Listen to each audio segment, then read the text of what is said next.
man. I haven't driven the M3 in like 2 weeks. I've been driving the Tiguan and the 135 so much that the M3 has just been sitting. But I'll tell you what, man, this thing started right up. These cars don't like to sit. These older E9X M3s, man, they do not like to sit. I remember that with my old car. Every time I would let it sit for like a week or so, it just always kind of acted funky.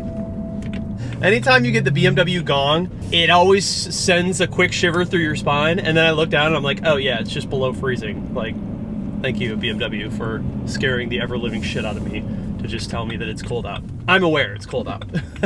Anyways, guys, I hope you're all doing wonderful. Welcome back to another video.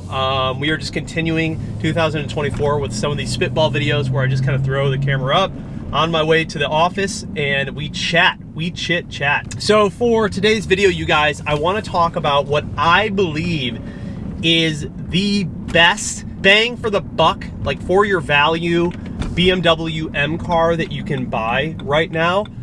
Because what we have seen in terms of prices, as far as like adjustments, and also what the market is dictating and how well these cars have held up over time and just what it takes to maintain them in general.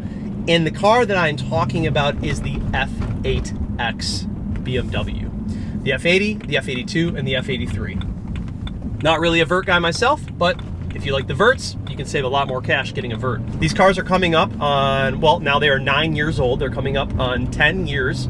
So almost a decade since these were first produced in 2015. So now that I have been working on a lot of these cars that come in through the shop over at CES Motorsport, I'm really getting to see like firsthand experience, all types of mileage, all types of age, what these cars are doing and how they are being maintained 9, 8, 7, 6, 5 years in with, you know, some over 100,000 miles.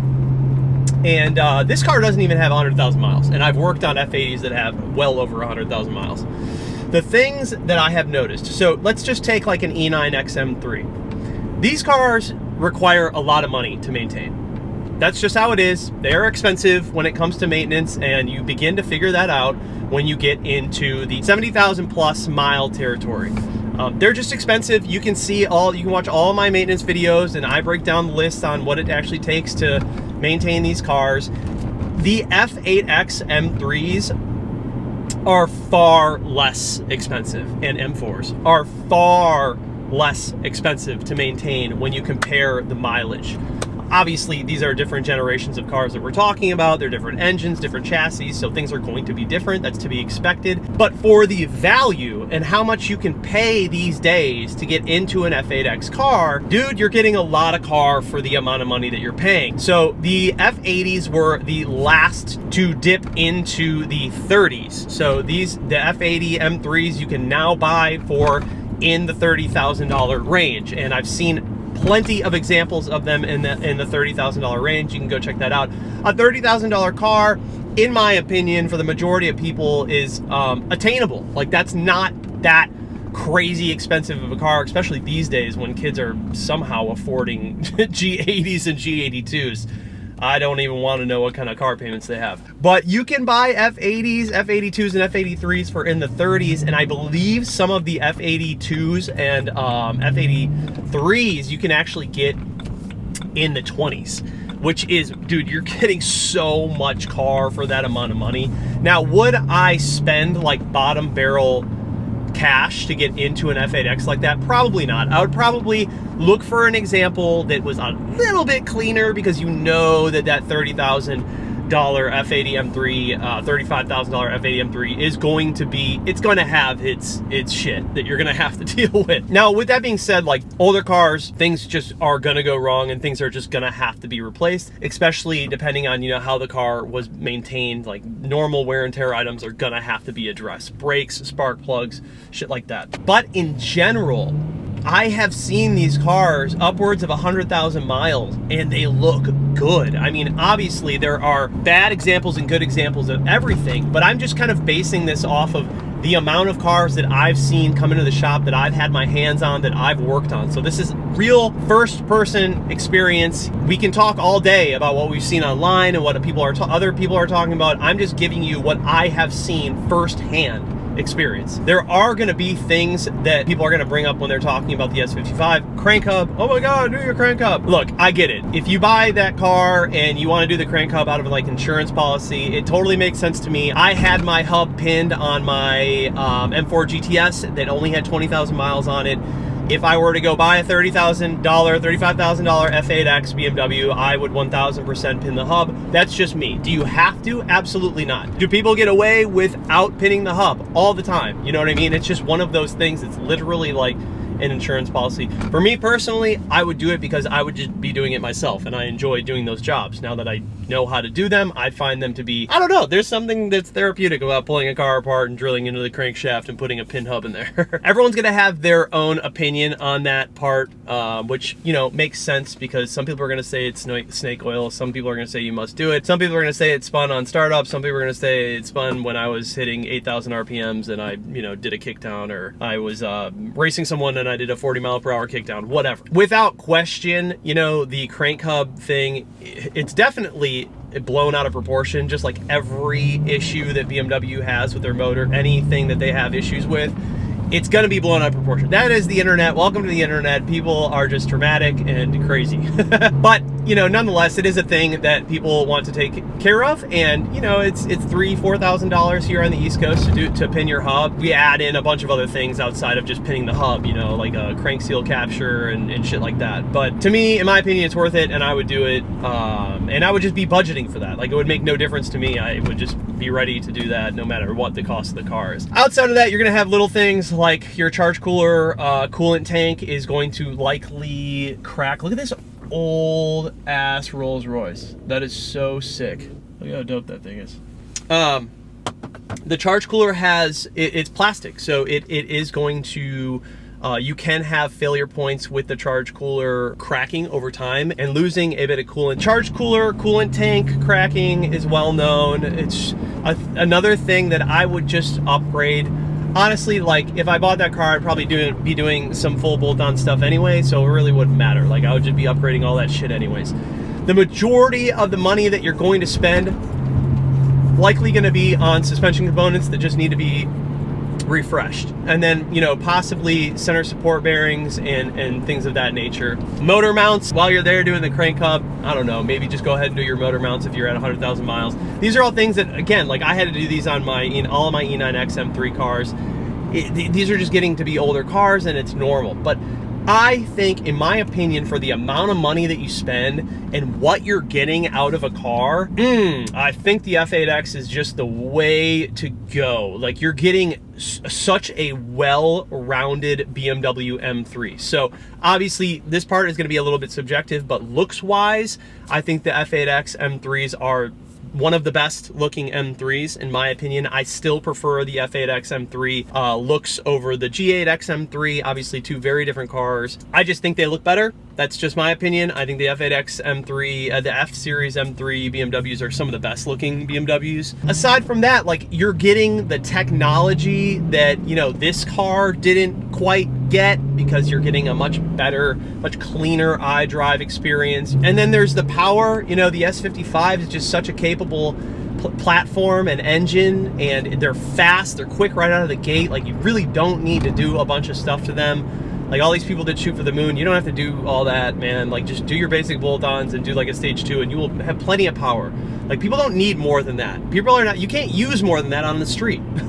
So it's like, if you need more than that, then go to the track and really find out how much what your car can do. I just think for the amount of money that you pay and the package of the vehicle that you're getting in this day and age, I think that the F80 M3s, the F82 M4s, they're just the best bang for the buck right now. Especially because, like, these cars are damn near $30,000. Like an E92 M3, E90 M3, like in good condition, I've seen them go for 50. It's a completely different car, mind you. Like, you're getting a completely different car. But if you need a car, if you need an M3, if you want an M3 or a BMW M car that's super well-rounded and gonna be a lot easier to manage and pay for as far as like maintenance-wise, F8X all day. F80 or F82, M3, M4 all day. There's no question, man. I just think that I want to buy one. Literally, like, I just want to buy one because I think they're so worth it. Like, I would like to go buy a super cheap clapped out one and just show everyone the few things that you need to do to take care of that car and get it back up to like good standard. This car took like a year of me putting maintenance into it, literally constantly putting maintenance into it to get to the point where it was like really good. And now this car is great, but it took a lot of time. It took a lot of money to get it to this point. If you guys are interested in everything I've done with this car, I have a spreadsheet. I'll link it down below.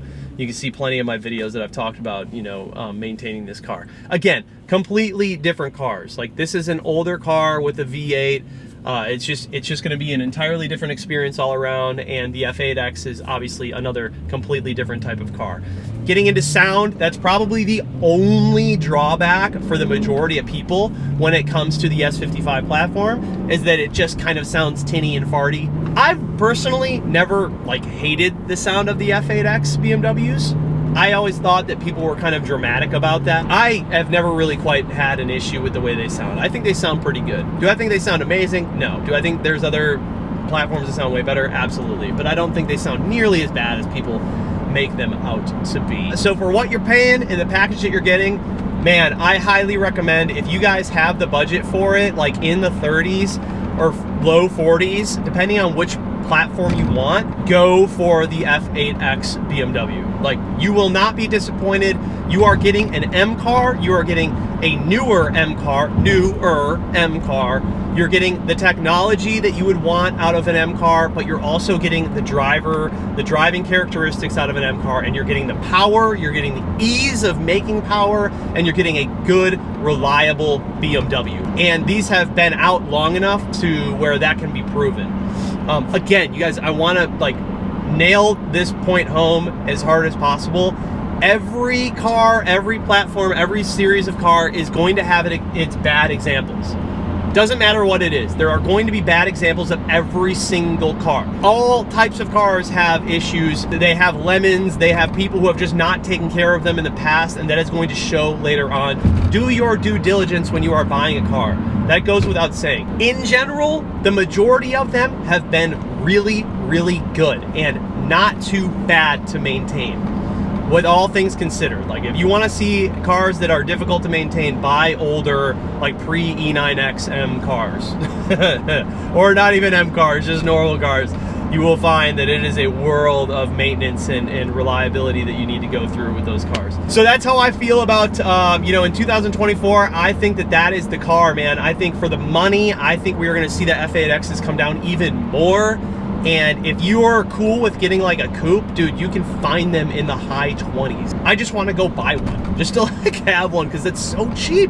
It's so cheap, and you're getting so much car. I mean, talk about like the perfect car to just buy and like track. It's not really that expensive, and you're literally getting one of the most capable vehicles right out of the gate. You're still getting like that good DCT gearbox if that's your thing. What would I buy in terms of manual or DCT? I would buy DCT. My GTS was DCT, and that car, man, the DCT transmission in that car is fucking perfect. It's so good.